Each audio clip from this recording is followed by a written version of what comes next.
নির্মাতা হিসেবে নিয়মিত সক্রিয় থাকলেও পরিচালনায় 2 বছরের বিরতির পর আবারও ফিরছেন বলিউডের খ্যাতিমান পরিচালক করণ জোহর। ভক্তদের জন্য এটি নিঃসন্দেহে এক বিশাল চমক। সম্প্রতি ইনস্টাগ্রামে একটি সাদা শার্ট পরার ছবি শেয়ার করে করণ জানান 2026 সালে তিনি ফের ক্যামেরার পেছনে দাঁড়াচ্ছেন এবং এবার তার গল্পের প্রেক্ষাপট হবে পুরনো দিনের।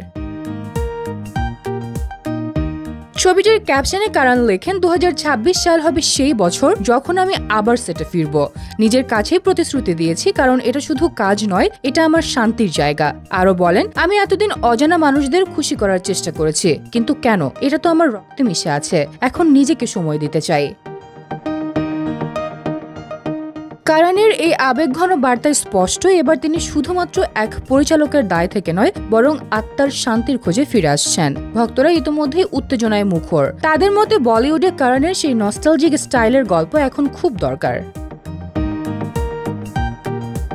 বহু সুপারহিট ছবির নির্মাতা করণ জোহরের এই কামব্যাক কেবল একটি নতুন ছবি নয়, বরং তার নিজস্ব এক নতুন অধ্যায়ের শুরু। এখন দেখার পালা 2026 সালে তিনি দর্শকদের কি উপহার দেন।